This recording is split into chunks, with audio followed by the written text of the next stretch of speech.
Sí, sonido. Muy buenos días, hermanos. Dios les bendiga. La gracia y la paz de nuestro Señor sea con todos ustedes y conmigo también. Bueno, bienvenidos. Estamos unos minuticos tarde, estamos resolviendo algunos detalles, ya lo hemos resuelto, pero es hora de comenzar entonces con nuestra escuela dominical. Quisiera que por favor todos me acompañaran en Efesios capítulo 5. Efesios capítulo 5.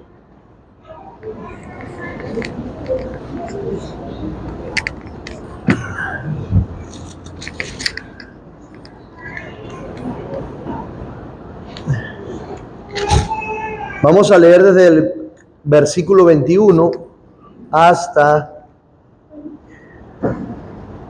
el versículo 9 del capítulo 6. 5, 21 hasta el capítulo 6, versículo 9.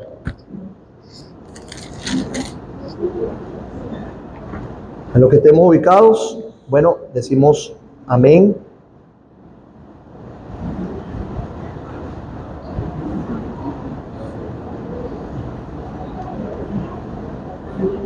Amén, ok, amén. ¿Hay gente esperando allí? Que pase antes que leamos las escrituras, por favor.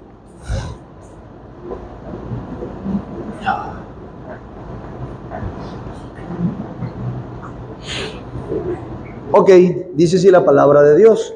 Una vez que los hermanos se sienten, leemos. 5:21.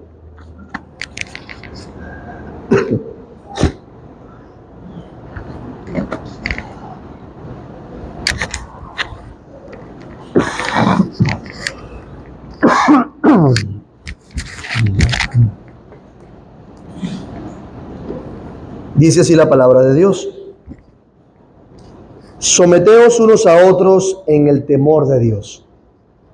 Las casadas estén sujetas a sus propios maridos, como al Señor, porque el marido es cabeza de la mujer, así como Cristo es cabeza de la iglesia, la cual es su cuerpo y Él es su Salvador.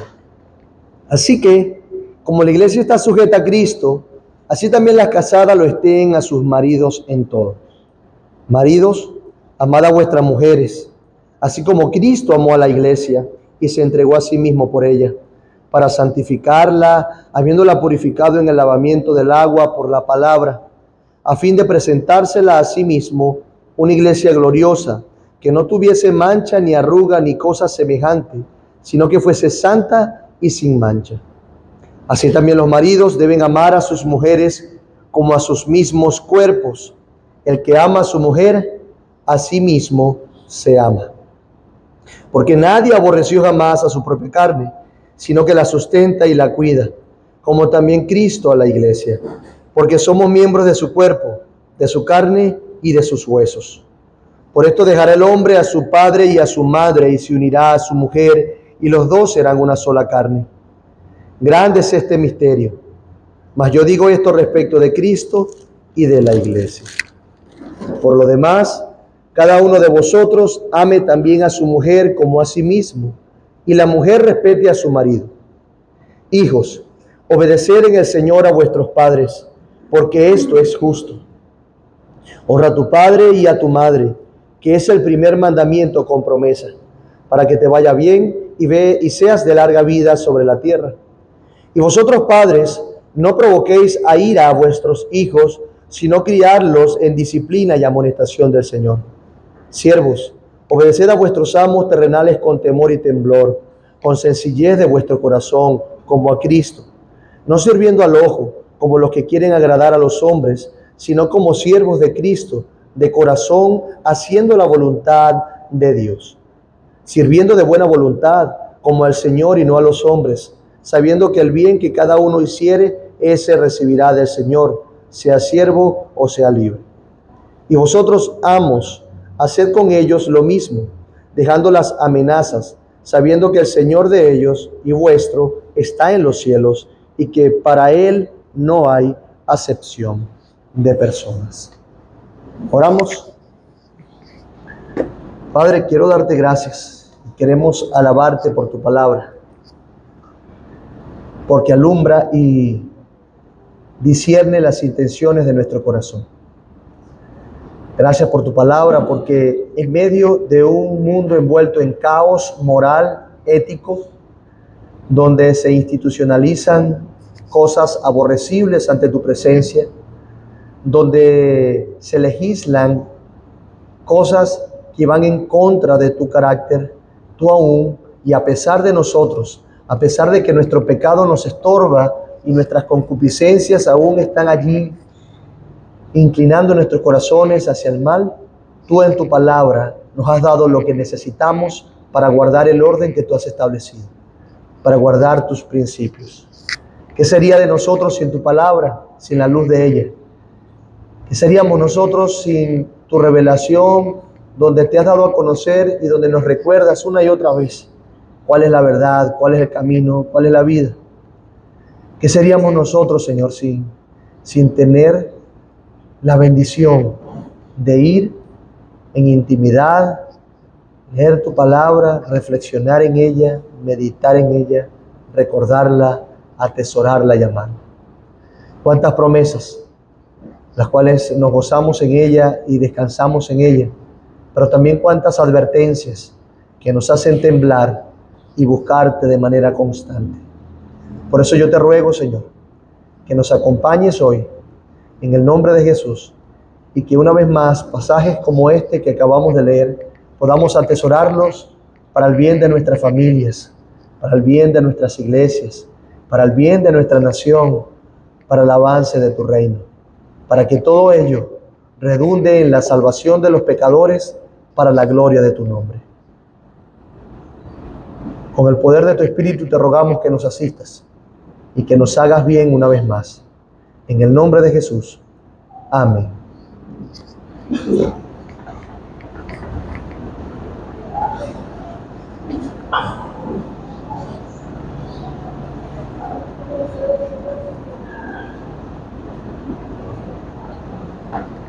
Ok, continuamos entonces con las responsabilidades privadas de los miembros. Responsabilidades privadas.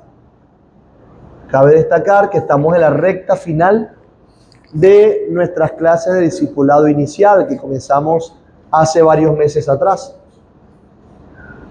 Y ya vimos nuestras responsabilidades públicas y continuamos con nuestras responsabilidades privadas que estamos en el proceso de terminarlas. Por eso quiero rogarle a algún hermano que me recuerde, que haga eco de lo que ya hemos visto con respecto a las responsabilidades públicas. ¿La recuerdan? Públicas, comunitarias, responsabilidades comunitarias o corporativas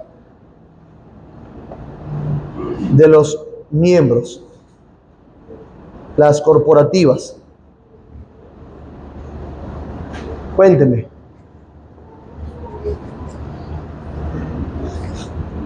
¿Qué responsabilidad tiene alguien que es cristiano? Vamos a cambiar el término miembro para usar un sinónimo. ¿Qué responsabilidad tiene un cristiano con respecto a su iglesia local? Luis. Muy bien. Su responsabilidad de las ofrendas y compromisos para el sostenimiento de la obra. Muy bien. Así que los puntos de oración de la iglesia, congregacionales. Muy bien. Luis nos dijo 3. Asistencia a las reuniones congregacionales, asambleas y las reuniones que sean competentes para el ejercicio del ministerio de la iglesia local. Él también habló del sostenimiento económico de la obra del Señor, que lo explicamos en su momento. Los que no lo han visto, eso está grabado, pueden acceder al canal de YouTube y tener la información. Y también nos habló de el sostenimiento, la asistencia a las reuniones y el congregarse, que básicamente es lo mismo. ¿Alguien más? María. Muy bien, sujeción a la labor pastoral. Perfecto. ¿Alguien más?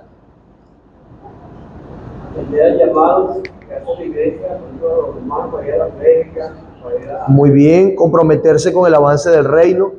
Excelente. Erlis. Preservación de la paz. Muy bien. Luis, muy bien, cultivar la comunión cristiana. Eso es importante, tanto la paz como la comunión, porque hay personas que pertenecen a un club y no se conocen entre ellos, no cultivan la comunión, no les interesa, quieren hacerse simplemente de algunos beneficios que da el club, pero en este caso particular estamos hablando de que la comunión cristiana o el cultivo de la comunión cristiana tiene que ver con algo más que simplemente vernos los domingos o los miércoles. Pablo en Romanos 12 dice preferíos o prefiriéndose los unos a los otros. Queremos y amamos estar con los hermanos y ser un mismo sentir. Y queremos estar en paz.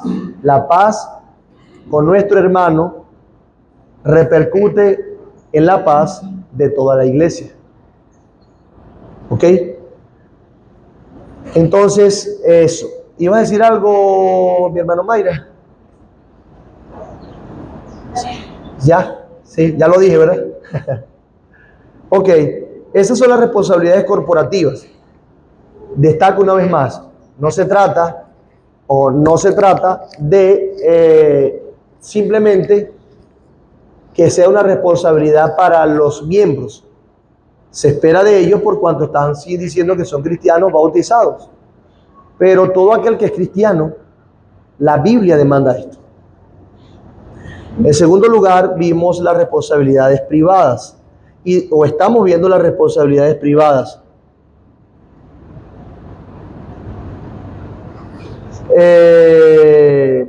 Dentro de las responsabilidades privadas tenemos entonces... ¿Cómo? Ok, dentro de nuestras responsabilidades personales tenemos... Ok, ese es el uso de los medios de gracia, oración, leer la Biblia. ¿Qué más? ¿Cómo? Ok, vea esto. Eso lo explicó Néstor la semana pasada. Los médicos deben estar actualizándose constantemente. Los ingenieros deben estar actualizándose constantemente. Los programadores y por lo general las carreras. Y eso es un ejercicio natural. Algunos ven el leer la palabra como simplemente una manera de agradar a Dios y ganar su favor. Pero no, tiene que ver con la misma profesión que usted está haciendo, con la misma vocación a la que ha sido llamado a ser cristiano. Usted ama estar, conocer, entender la Biblia. Por lo tanto, eso inclina nuestros corazones a que de manera constante podamos recurrir a ella. No se trata simplemente de un deber vacío, se trata de un alimento constante, se trata de una medicina, se trata de aliento, se trata de esa disciplina que debe ser constante en la vida o en tu propia vida o en tu propia alma. Por eso leemos la Biblia, por eso oramos. Hay las personas que dicen, te llamé porque necesito hablar con alguien, cuando ya están saturadas de sus situaciones. Necesito hablar. Bueno, esa expresión que tu corazón da es lo que Dios ha puesto allí de manera orgánica, natural, para que tú puedas responder a Él. Quien nos debemos encontrar primeramente ante las cosas que nos ponen ansiosos o nos saturan es con Dios. La oración es eso, la respuesta de un corazón que se rinde a Él y entiende que Él lo controla todo y por lo tanto necesito apelar a quien lo controla todo. No a otras personas que no pueden controlarlo, sino a Él. Y al hacerlo con Él, podemos entonces orar juntos y abrir nuestros corazones buscando la dirección de Dios. Por eso es la rendición de cuentas. Por eso hablamos de ese cultivo de la comunión. Por eso hablamos de la hermandad. Mejor son dos que uno. Porque si uno cae, el otro le levanta. Y son medios que Dios ha puesto dentro de nuestras responsabilidades privadas y personales. Un cristiano se caracteriza porque ama a Dios y por lo tanto le busca, le obedece, le anhela, le ama, levanta sus ojos al cielo y se admira. Cuando está pasando un problema, piensa en Él. Cuando está alegre, agradece a Él. Cuando está enfermo, lo recuerda a Él. Cuando está necesitado, va al único que puede suplir fundamental y completamente nuestras necesidades, a Dios. Y por eso entonces vemos dentro de la iglesia la comunión como algo importante y la rendición de cuentas, porque en momentos de dificultad o de alegría, nosotros, bueno, en cualquier momento en general, nos solemos olvidar del Señor. Por ahí está mi hermano que me lo recuerda. De allí lo importante, que nosotros tengamos ese acompañamiento y esa rendición de cuentas. Pero tenemos responsabilidades corporativas y tenemos responsabilidades personales dentro de las corporativas, pero también tenemos responsabilidades familiares. Ojo, olvidé un par de responsabilidades dentro de las responsabilidades personales, que es la obediencia universal a la palabra de Dios en todos los aspectos y esferas de la vida, no solamente en las cosas que tienen que ver con la iglesia, sino trabajo, en todos los aspectos de la vida. Y además el uso adecuado de la libertad cristiana. La libertad cristiana está fundamentada en el amor a Dios y en el amor al prójimo. Y el prójimo es tu hermano en la fe y son los incrédulos. Por eso que eres tan libre, que puedes prescindir de aquellas cosas que te gustan por la libertad que tienes. De aquellas cosas que parecen que no son malas o que no son malas, de hecho, pero por amor al otro pudieses prescindir de él. Pero tú como un hermano que entiende algunas cosas también, eres tan libre, porque Cristo ganó tu libertad, que puedes ver a otro hermano que hace uso de su libertad cristiana sin pecar y estar en paz también. Entonces, una vía en dos sentidos. En dos sentidos. Ahora, vamos a ver las responsabilidades familiares, por supuesto. Dentro de nuestras responsabilidades primarias o privadas, tenemos nuestras responsabilidades privadas. ¿Por qué? Bueno,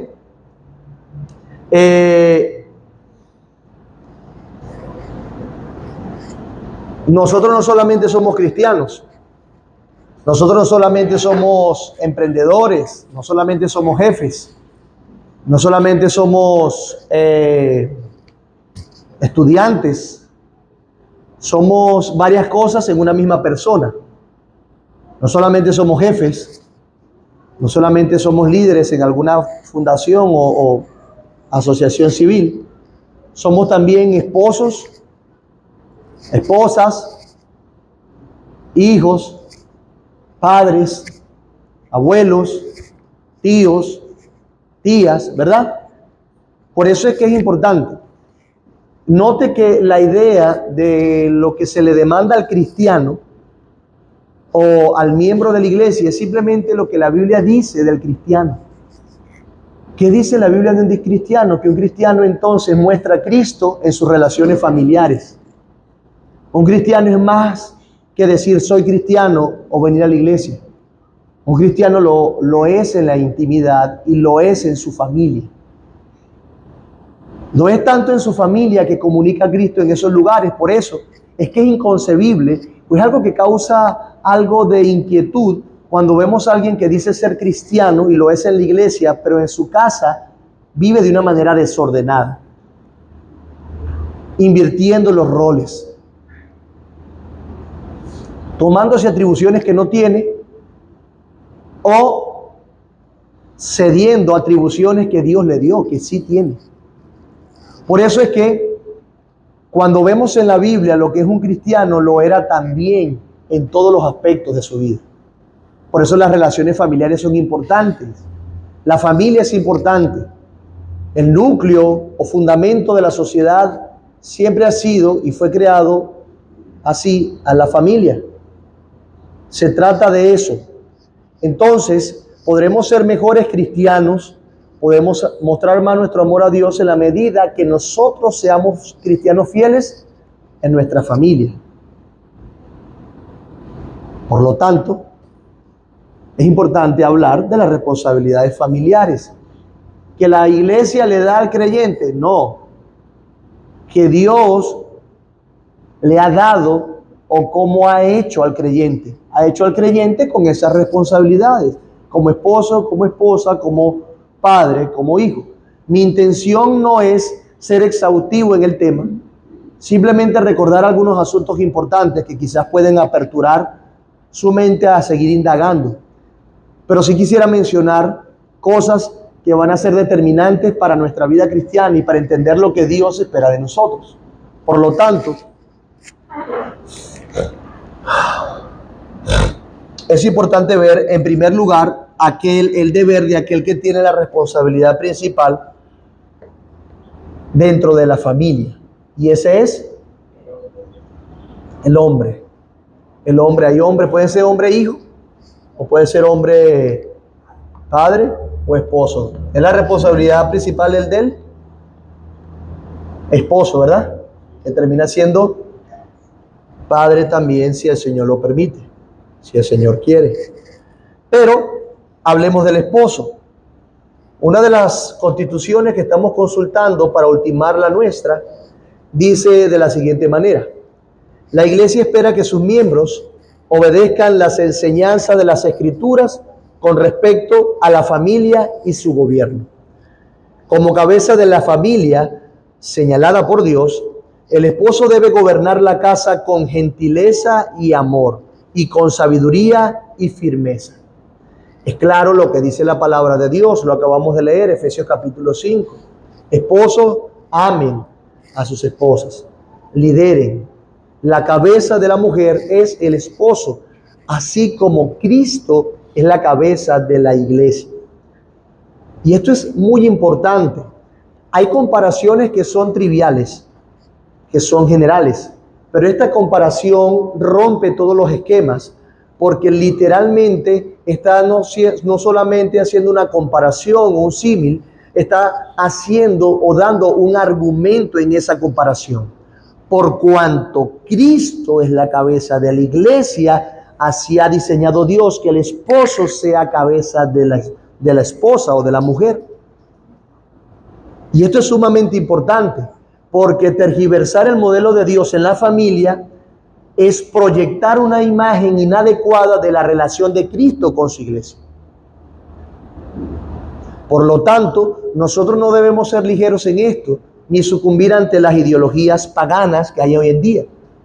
Nosotros podemos, como esposos, ser cabezas de nuestras esposas, de nuestras familias, sin convertirnos en machistas, sin convertirnos en tiranos, sin convertirnos en hombres insensibles que desdeñan la palabra de Dios con la exigencia de ese liderazgo malo que están proyectando. Por lo tanto, es sumamente importante que lo entendamos de esa manera. Nuestra relación de liderazgo con nuestras esposas, hablo a los esposos,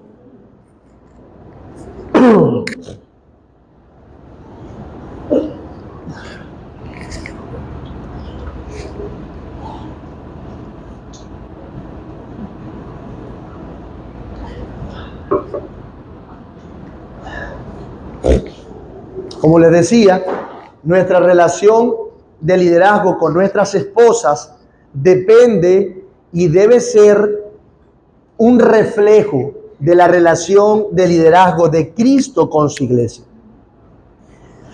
Vean bien, no está diciendo que el pastor es la cabeza de la iglesia. Está diciendo que Cristo es la cabeza de la iglesia. Por eso no debemos tratar esto con ligereza. Tanto los esposos deben entender eso, deben asumir su rol con responsabilidad, deben meterle el pecho a los asuntos, deben liderar con valentía, deben asumir sus responsabilidades, y eso implica asumir también sus errores dentro de la casa, asumir sus limitaciones. Eso es un liderazgo amoroso, eso es un liderazgo que imita a Cristo. Dice primera de Corintios 11:3, pero quiero que sepáis que Cristo es la cabeza de todo varón, y el varón es la cabeza de la mujer, y Dios la cabeza de Cristo. Y este versículo nos compromete un poco más. Ya les dije que la comparación no es solamente una comparación, es un argumento. Y en ese argumento, Pablo está diciendo que así como Cristo es la cabeza de la iglesia, los hombres son la cabeza, o los esposos de sus esposas, Y insisto que el esposo no lleve el liderazgo adecuado está comprometiendo o expresando o proyectando una imagen adecuada del liderazgo de Cristo. Pero ahora Pablo lo sube el nivel y dice, y Dios la cabeza de Cristo, en esos términos. Y nos muestra ese aspecto administrativo, económico de la Trinidad, Padre, Hijo y Espíritu Santo, donde el Padre está liderando en ese sentido, Cristo o la segunda persona de la Trinidad subordinándose a la primera persona y la tercera a las dos anteriores. Son un mismo Dios, en esencia, poderoso, es Dios. Pero Él decidió revelarse de esa manera, un Dios trino. Entonces, si Cristo mismo se sujeta al Padre voluntariamente, reconociendo su señorío, en ese sentido, cuando nosotros desdeñamos la relación entre esposo y esposa y ese liderazgo, estamos proyectando una imagen inadecuada de lo que es la relación intratrinitaria. Y eso pone las cosas mucho más complejas. Nosotros no queremos decir en ningún aspecto de nuestra vida que Cristo se rebeló contra el Padre. Ni tampoco queremos decir que el liderazgo del Padre fue un liderazgo tirano, sin amor e injusto. ¿Verdad que no? Primera de Corintios 11:3. Pero quiero que sepáis que Cristo es la cabeza de todo varón y el varón es la cabeza de la mujer y Dios la cabeza de Cristo. No se trata de que las mujeres sean menos o que no sean tan inteligentes. Al contrario, la mayoría de las mujeres son más inteligentes que los varones. Se trata de un asunto de orden bíblico, de cómo Dios diseñó las cosas.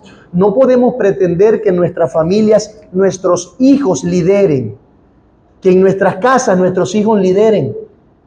No podemos pretender que a un empleado lidere la empresa cuando no sabe y cuando no le ha costado o cuando no es suya. Es una cuestión de orden, se trata de eso. El empleado y el jefe son iguales en dignidad. El hijo y el padre son iguales en dignidad. El hombre y la mujer son iguales en dignidad, pero con responsabilidades y orden diferentes. Se trata de eso, de esa proyección bíblica, de ese reflejo de la imagen del Dios Trino. De eso se trata, de orden. Por eso es que las damas complementan de una manera maravillosa, maravillosa, el ser del hombre. Fue Dios quien dijo que no es bueno que el hombre esté solo. Necesitamos a alguien que nos haga reflexionar a veces, tomar camino, enderezarnos, entender algunas cosas. Y ese es el lugar de las damas. Pero insisto con lo del hombre. Para ser pastor necesita una persona reflejar en la mayor medida posible ese orden. Que gobierne bien su casa, dice primero de Timoteo 3, 4 al 5. Que tenga a sus hijos en sujeción con toda honestidad. Pues el que no sabe gobernar su propia casa, ¿cómo cuidará de la iglesia de Dios? Vea la expectativa que hay. Dios quiere sobre todas las cosas comunicar quién es Él y comunicar su evangelio, porque al decir que Cristo es la cabeza de la iglesia, está diciendo que Cristo la compró, que Cristo la santificó, es lo que dice Efesios 5, que Cristo logró lo necesario para llevar a esa iglesia a su imagen, al vestirlas de ropas blancas, santificarla. Entonces, el orden mismo con que Dios ha hecho las cosas comunica el evangelio, nos ayuda a predicar, a vivir, a hacer el evangelio, amarlo. Dios quiere comunicar lo que Él es y lo que ha hecho por pecadores como nosotros y para su gloria. ¿Ven por qué es tan complicado que nosotros sigamos y nos dejemos influenciar por corrientes posmodernas que promueven la destrucción de la familia desde ese punto de vista clásico o conservador. Es muy peligroso. El liderazgo del hombre tiene que ser un liderazgo lleno de amor, lleno de bien, de gentileza, de sabiduría, muchas veces de firmeza. Pero debe ser un líder en su casa. Él es el encargado principal de tomar decisiones, de trazar directrices en el contexto familiar, así como también es el responsable final de las consecuencias de esas decisiones. Es el responsable final de las consecuencias de esas decisiones. Un hombre se deja ver cuando asume delante de su familia, la sociedad y la iglesia sus propias responsabilidades y está dispuesto a cargar con ellas. Eso es un verdadero hombre. No alguien que evade, que se esconde, que no quiere asumir lo que tiene que asumir, que se precipita a justificarse. Dios espera eso de su iglesia y que espere su iglesia eso de los caballeros o esposos. Un puritano decía, se trata de un gobierno amante y de un amor gobernante. Repito, se trata de un gobierno amante y de un amor gobernante. El amor no debe entorpecer el gobierno, ni el gobierno debe entorpecer al amor. Y si alguno tiene todavía alguna duda, esposos, recuerda esto, tienes un modelo en Cristo. Tienes un modelo en Jehová de los ejércitos, en el Dios Trino. Vuélvete a Él y ve cómo Él trata, aunque con firmeza en algunos casos para disciplinar, con amor siempre, porque Dios al que ama, disciplina. Entonces, ve a Cristo y encontrarás un modelo perfecto de esposo. Lo mismo para las damas. Así como los esposos deben evidenciar ese liderazgo en su casa por amor a Cristo, comunicando ese aspecto relacional de la Trinidad, así también las esposas deben cultivar eso en casa. Y mucho ha pasado que a la luz de los pecados de los esposos o de nosotros, nuestras esposas tienden naturalmente a tomar lugares que no le corresponden. Tienden a hacer ejercicio de algunas decisiones que no le corresponden. Y eso tergiversa, eso confunde, eso promueve una imagen totalmente contraria a lo que Dios es. Así que es responsabilidad del esposo establecer ese liderazgo en su casa, pero también es responsabilidad de las esposas dejarse guiar, pastorear, amar, esperar. Una de las virtudes que deben cultivar las damas, sobre todas las cosas, es la paciencia.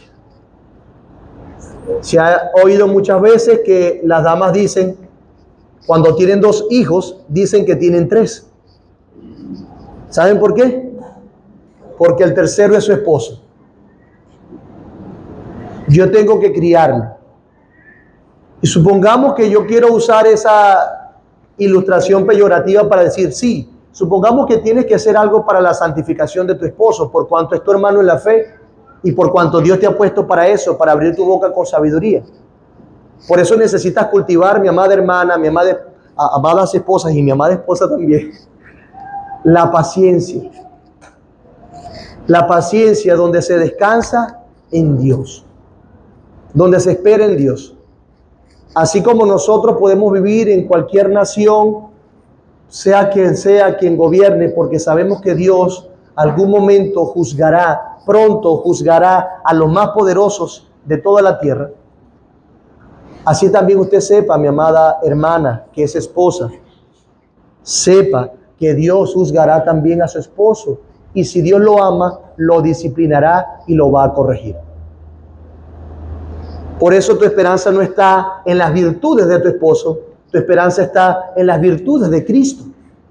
quien puede doblegar el corazón más duro, quien puede santificar el corazón de piedra, que puede convertirlo, que puede transformarlo. Hermana, sé que muchas veces te frustras. Yo sé que no somos fáciles. Y créeme que también estamos aprendiendo. Pero el liderazgo de nosotros en casa no significa perfección. Significa el orden de Dios que está caminando hacia la perfección. Y por lo tanto, vamos a pecar. No nos justifica.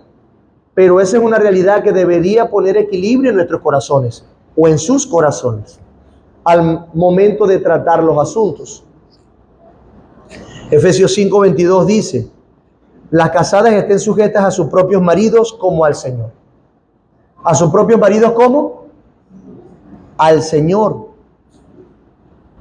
Alguien preguntaría, bueno, Erly, porque tiene un esposo cristiano y para mañana es pastor. Bueno, pero vayan para la casa para que vean cómo yo me equivoco. Pero otro dirá, no, porque tu esposo es cristiano y va a la iglesia y puede vivir medianamente bien. Pero ¿qué de mí que tengo un esposo que no es cristiano? Que se complace en las cosas del mundo y va en contra de los principios de Dios. Yo sí lo tengo que dejar porque mire, aguantar esa joyita.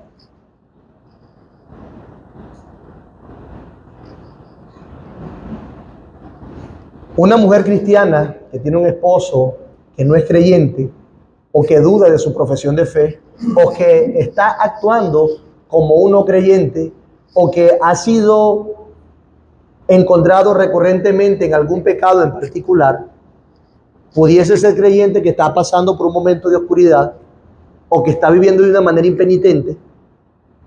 Una esposa que tiene alguno de este tipo de esposos debe recordar que su propósito principal en la tierra es representar a Cristo. Antes de ser esposa, madre o mujer o víctima, representa a Cristo. Si usted tiene eso en mente, el orden va a caer completamente en su lugar, porque Dios manda a las esposas en ese sentido, o ha capacitado a las esposas para comunicar el evangelio desde su lugar de sujeción. Mira, mi hermano, el lugar donde Dios te ha puesto ahorita tiene una luz particular del evangelio. Y en la medida que tú lo cumplas con fidelidad, podrás vivir haciendo la voluntad de Dios y comunicando a otros la voluntad de Cristo. Sea el lugar que tengas en la casa, sea el lugar que tengas en el trabajo, en la iglesia, en la sociedad. Tiene su luz particular, porque eres un representante de Cristo. Y si eso es así, entonces la dama, en medio de esas frustraciones y tensiones, al recordar que Cristo la ha hecho una representante de Él, y para dar una luz particular desde su posición de esposa del Evangelio, entonces entiende y asume con responsabilidad y de manera natural y un poco más tranquila lo que dice el apóstol Pedro en primera de Pedro capítulo 3. Tú puedes ayudar a tu esposo a salir de su insensatez por medio del consejo y la persuasión. Por medio del consejo y la persuasión. ¿Cómo puedes ayudar a tu esposo a salir de la insensatez? Consejo y persuasión. No liderazgo, no juez, no inquisición, no argumentando todas las razones que tienes, no usando tu lengua de manera desmedida, no con actitudes malas, no con castigo, no con disciplina, con consejo y con persuasión. Lo mejor, la mayor arma que tú tienes como esposa para hacerle bien a tu esposo, si es incrédulo o tiene algunas de esas características que pudiese parecer incrédulo, aún en esa posición, y si es crédulo también, no estoy diciendo que no sea si es creyente, estoy hablando de las condiciones más difíciles. La mayor arma es vivir como Cristo te ha mandado a vivir como esposa. No es que el Día de los Padres tú también lo celebres porque eres padre y madre, porque aquel nunca está. No es desvirtuando los roles, no es pasando por alto el orden, Es guardando el orden en la mayor tensión posible. Allí es que comunicas a Cristo. Es siendo esposa sumisa, sujeta en ese sentido. Asimismo, vosotras, mujeres, estad sujetas a vuestros maridos, dice Pedro, para que también los que no creen a la palabra, es decir, tenían esposos que parece que no creían, que no eran cristianos, sean ganados sin palabra por la conducta de sus esposas. ¿Qué gana a un hombre insensato? La conducta de su esposa. ¿Cuál es la mayor arma que tú tienes para ganar a tu esposo? La conducta de su esposa. Por la conducta. Note que no dice por la palabra. Ahora, Proverbios dice que la mujer abre la boca con sabiduría. Y esa es la sabiduría. Esa conducta de abrir la boca con sabiduría también persuade al esposo y lo deja sin argumentos. Porque ¿sabe qué nos gusta a nosotros? Justificarnos. Y en la medida que usted nos deje sin excusa, nos dejará solamente expuesto ante la justicia de Dios. Dios, ahora véalo de esta manera, amada hermana, Dios se complace en usar tu conducta en tu casa para cambiar y ganar a tu esposo. Dios ha usado como medio principal el evangelio, la predicación del evangelio para salvar a pecadores. Pero esa predicación, cuando transforma una persona, en especial una dama, entonces llega a ser algo muy vívido, muy práctico, y ella puede, por su conducta, ser ejemplo para su esposo. ¿Cómo debe ser su conducta? Considerando vuestra conducta casta y respetuosa. Casta y respetuosa. No trates de ganar a tu marido simplemente, eso ya va, y aquí debo aclarar, simplemente poniéndote un buen peinado o un buen vestido. No con ornatos externos. Trata de ganar a tu marido con ornatos internos. Vuestro atavío no sea el externo de peinados ostentosos, de adornos de oro o de vestidos lujosos, sino el interno, el del corazón, en el incorruptible ornato de un espíritu afable y apacible, que es de grande estima delante de Dios.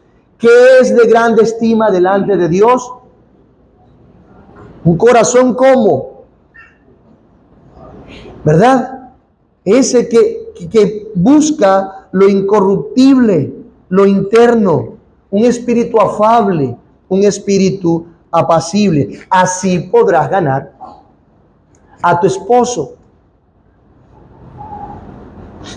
Entonces no me pongo bonita, me quedo fea, porque lo que la Biblia dice del corazón, ya va. Todo con calma. El texto no tiene el propósito de decir que las mujeres no puedan vestirse de manera ordenada y considerar la atención de su esposo de manera externa. El propósito del pasaje de Pedro es contrastar que las mujeres en su contexto se dedicaban a tener grandes atuendos para tratar de ganar a los hombres. Y él le dice, se trata de ir contra la cultura. A lo que Dios le importa no es lo externo, sino lo interno. Y cuando tú tienes lo interno ordenado para honrar a Dios y agradar a tu esposo, entonces tú querrás de una manera ordenada vestir para tu esposo, acomodarte para tu esposo, para agradar a tu esposo. Ese es el orden de las cosas. Ahora, que tu corazón esté dedicado a solo lo externo, está fallando. Debes enfocarte en lo interno. Por eso, el trabajo de ustedes es de paciencia, de amor y de recordar siempre la cruz. En Cristo, usted, mi amada hermana, tiene un esposo que nunca peca. En Cristo tienes el modelo por excelencia. Tienes el esposo que te va a consolar siempre. Y en Cristo nosotros los esposos tenemos también el modelo para seguir adelante, que me anima, que me instruye, que me enseña, que me amonesta. ¿Queremos predicar el Evangelio? Comencemos de nuestra propia vida. ¿Cómo? Bueno, siendo esposas que comuniquen la gloria de Dios y el Evangelio, y siendo esposos que comuniquen la gloria de Dios y el Evangelio, teniendo un liderazgo de amor tierno, tratando a nuestras esposas como a vaso más frágil, amando y respetando. E insisto con esto, debemos ser los primeros, como lo escribí cuando estaba en la conferencia por los grupos. Sí, pero primero también para arrepentirnos, para amar, para cuidar, para llevar a Dios. Yo sé que nosotros hemos fallado, todos sin excepción, en estas cosas. Quizás nos hemos reprobados, pero una vez más, si Cristo está trayendo esta enseñanza hoy y está llamando tu atención sobre esto, lo está haciendo para consolar tu alma, para que te arrepientas y comiences de nuevo para hacer las cosas bien. Reconociendo tus debilidades, reconociendo tus limitaciones y ahora rogándole encarecidamente a Dios que nos ayude a ser una familia que comunique su evangelio, su gloria. Dios está apasionado o es apasionado por comunicar lo que Él es, porque lo que Él es nos hace bien cuando le tememos. No es la excepción con la familia. Dios va a usar la familia para eso. Ahora, cuando una dama tiene la libertad para ir en contra de las directrices de su esposo. Bueno, cuando su esposo le mande a hacer cosas pecaminosas que van en contra de la voluntad de Dios. Siempre la sujeción es primero a Dios, luego a nuestros esposos, en el caso de las damas, y así con el resto de esferas de la vida. Hechos 4:19 nos comunica esa idea de obedecer primeramente a Dios es mejor que a los hombres. Pero seamos sinceros, a veces nosotros queremos meter cosas que no son necesariamente desobediencia a Dios para justificar nuestra desobediencia. En todos los ámbitos. No, pero es que, no, pero es que, no, pero es que, no, pero es que, no, pero es que, no, pero es que. Se trata de que seamos tan honestos. Porque una persona cuando se está justificando, se está excusando, es evidente. Y créame que Dios sacará todas las cosas a la luz. Así que mi amada hermana, procura ser objetiva, clara en sujetarte a tu esposo. Si te manda a mentir, si te manda a matar, si te manda a odiar, si te manda a arrodillarte ante otros dioses, si te manda a codiciar, a levantar falso testimonio, si te manda a desobedecer y deshonrar a tus padres, son cosas diferentes, ¿verdad? Pero cuando te mande a hacer algo que no tiene que ver exactamente con alguno de esos mandamientos, el llamado es, en este sentido, a seguir los pies o el ejemplo que Cristo les dio con respecto a Dios. Y en el caso de los hombres, por favor, Jesús Michelén decía algo en la conferencia que era bien importante. Él decía que la sujeción se le demanda a las damas, no a los hombres. ¿Qué quiero decir con eso? Que Dios llama a las mujeres a sujetarse, es un mandamiento para ellas. No manda a los hombres a que la sujeten. Es decir, nuestro liderazgo debe ser tal que evoque y ponga un planteamiento tan claro que ellas puedan también sujetarse cumpliendo ese mandamiento. O sea, en otras palabras, no le hagamos el trabajo difícil. Pongamos el contexto para que ellas también puedan hacerlo. Siempre van a existir tensiones, siempre. Pero lo que debemos cuidarnos los caballeros es vivir como tiranos o vivir como insensibles. valiéndonos de un mandamiento para hacer lo que nosotros queremos y no lo que Cristo nos manda, que es santificar a nuestras esposas. Así que yo creo que hemos sido claros con esto y debemos considerarlo con premura para el bien de nuestras almas. Una vez más,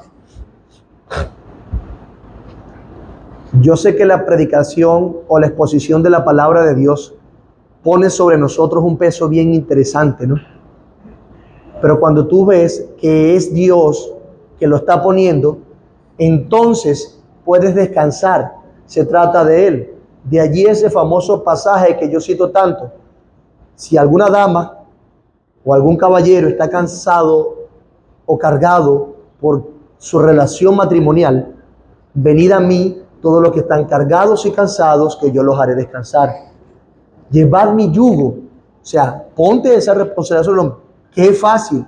Lleva mi carga, que es ligera.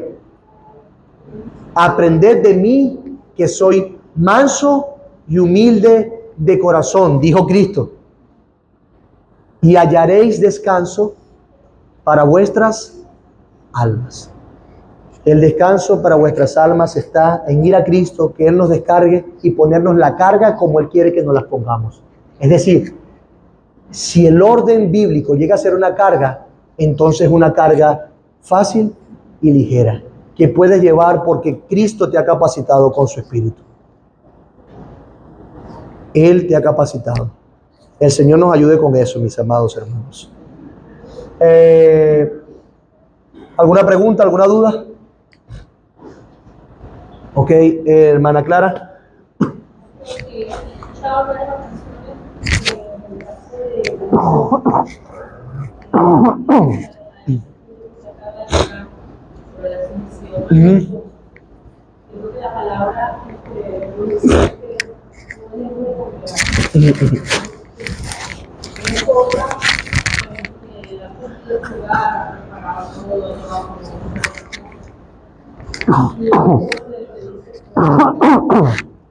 Me dice que no puede congregarse.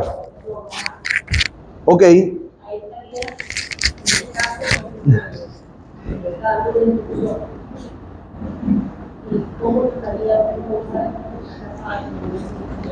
Ok, la pregunta fue buena porque me dice, luego de ponerme en contexto, me dices, ¿cómo trataría una esposa eso?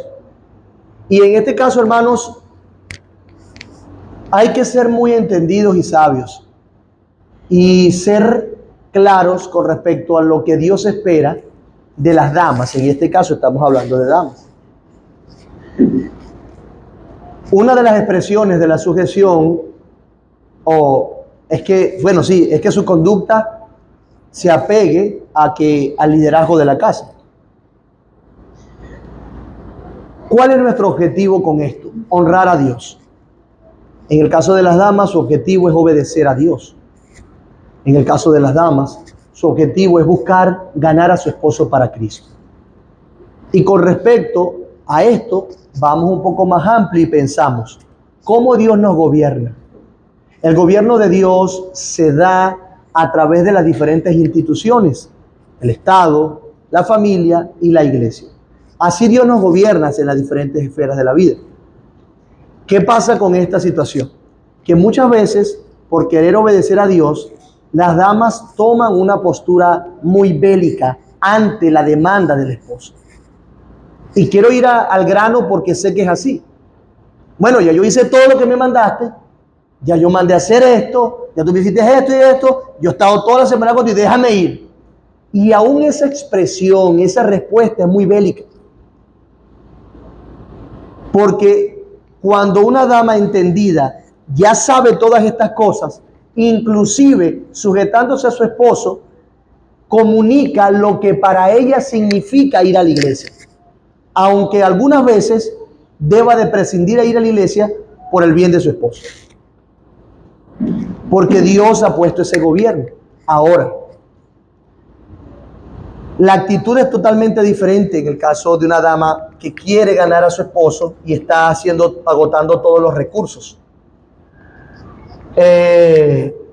Hablando del corazón, persuade, ora, no solamente hace las cosas por hacer o por ir a la iglesia, Los hombres, hay una sola cosa que no pueden quitarnos, y es la adoración a Dios. Jesús le dijo a la samaritana, Dios busca adoradores que le adoren a los verdaderos, en espíritu y en verdad. Ella decía que debía adorarse en Samaria, y él le dijo, tú no sabes. Claro, también estaba Jerusalén. Jesús pudo haber dicho que no, es en Jerusalén. Pero no, busca adoradores que le adoren en espíritu y en verdad. Pongamos por un momento el contexto del Estado. Hubo un momento en cuarentena cuando nosotros no podíamos reunirnos, ¿lo recuerdan? Algunas iglesias duraron una semana, un mes, y luego comenzaron a buscar la manera de reunirse. Si nosotros de manera insensata hubiésemos dicho, bueno, de igual manera me reúno en un lugar público, me reúno en contra de lo que dice el Estado, un ente que Dios usa para gobernarnos también, pero yo sé que se extralimita, nos hubiese metido, como pasó en muchos videos, ¿lo recuerdan? Caminando todos pero de eso se trata. Ya allí cae en una cuestión de sabiduría, donde nosotros necesitamos tomar las medidas competentes para preservar la adoración, la vida de los hermanos, y como le hace la iglesia subterránea. Estoy simplemente comparando por ahora. Otros hermanos han perdido la capacidad de reunirse, o por ejemplo, un misionero se reúne con su familia en el lugar donde está, o si es un misionero solo, se reúne solo porque está de misiones, el lugar donde nadie se reúne, o está comenzando la obra. Y esa situación es una situación extraordinaria.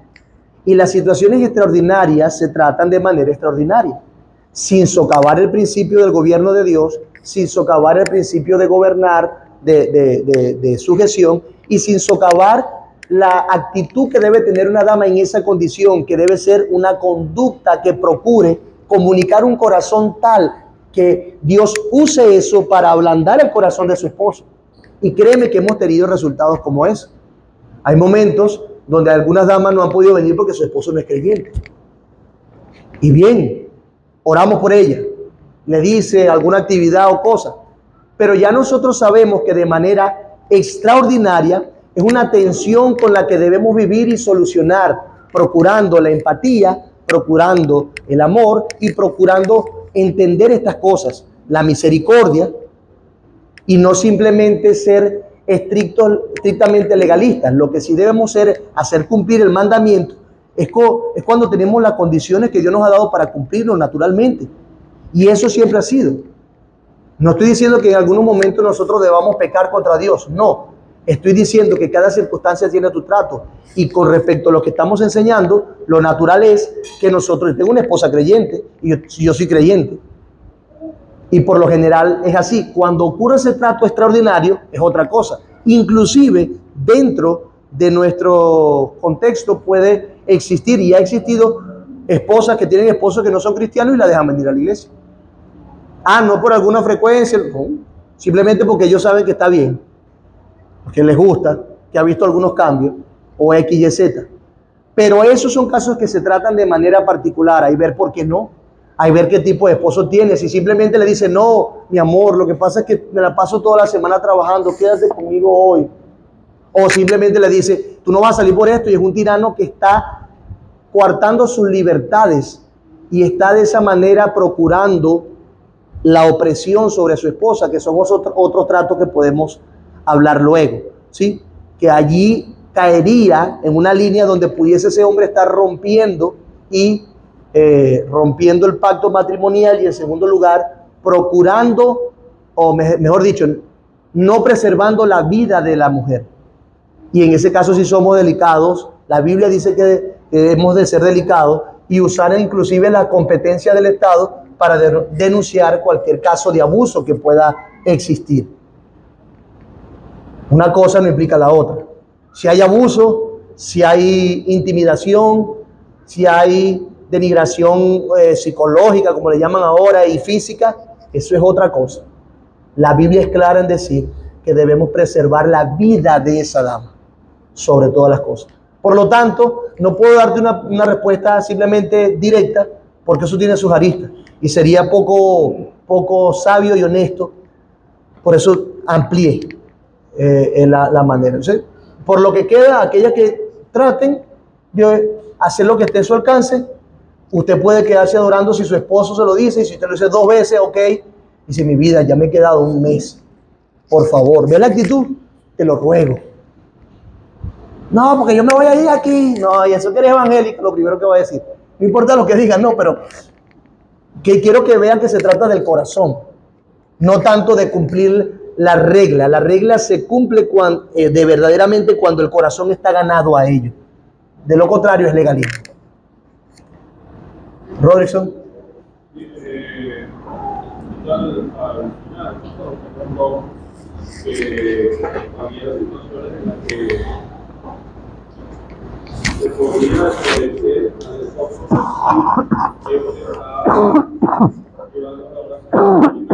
Claro. De los padres. No, el honor a los padres. No entendí. Ya va. Me está diciendo, perdón. No honra, sino obediencia a los padres. Ah, ok. ¿Y yo dije qué? Hablando de un matrimonio y hablando de la obediencia a los padres, que la solución del esposo podría ser, por así decirlo, violentada, sí, o podría ser. Si su esposo le manda a desobedecer a sus padres. Sí, quise decir honra. Honra es la palabra más amplia, porque en otras traducciones, en otro contexto dice obediencia, obedece a tu padre y a madre, pero la obediencia implica la honra, ¿no? Y era palabra sinónima, perdóname, no quise decir meramente obediencia. Obviamente, si la dama tiene su esposo, ya se debe primero a su esposo, pero honrando a sus padres. Esa honra implica cuidado, amor, sostenimiento de ser necesario, y también una actitud reverente ante él que no socave el lugar del padre en su vida. Porque a veces, como estamos en nuestra propia familia, queremos tratar a nuestras madres y a nuestros padres como si fueran nuestros hijos.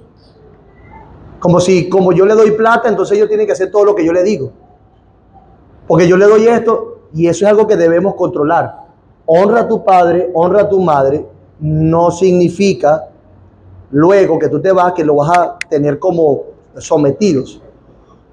Ejercemos en alguna medida un cuidado sobre ellos, que deben escucharnos, pero nuestros padres tienen su propia honra y debemos usar los medios competentes y cristianos y sabios para tratar de cambiar la opinión de mi padre, no imponernos sobre ellos tiránicamente, amenazándolos con que no lo vamos a cuidar más porque no hacen lo que nosotros les decimos. Pero si nuestros padres están haciendo algo que nosotros le pedimos, que también va a contrario a la palabra de Dios, es decir, están pecando nuestros padres, es como nuestro hermano en la fe. Lo honramos, pero tomamos las medidas en ese sentido. Pero todo tiene un orden. Ojo pelado con eso. ¿Te respondí, mi hermano? Oramos. La semana que viene, viejo, perdona. Te quiero. Anótalo, que no se olvide. Es más, dímela de una vez para yo anotarla. Sí.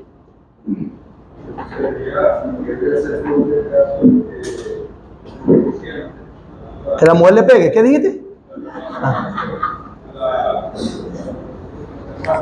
¿Cómo? Disculpa, repíteme. En el caso de que un hombre cristiano tenga una esposa que quizás no es cristiana. Ok. O quizás ella no le prohíbe ir a la iglesia, pero pueden buscarlo para que vaya a la iglesia. ¿Cuál es? ¿En qué momento debe un hombre quedarse en casa? ¿Qué debe hacer? Muy buena pregunta. Muy buena pregunta. Claro, porque para introducción está buenísima. Gracias, man. Perfecto. Entonces yo peco. Si a pesar de anotarla se me olvida, yo les ruego por favor que me la recuerden. ¿Qué le parece? Gracias. ¿Qué le parece si, bueno, déjenme anotarlo por aquí primero, las notas?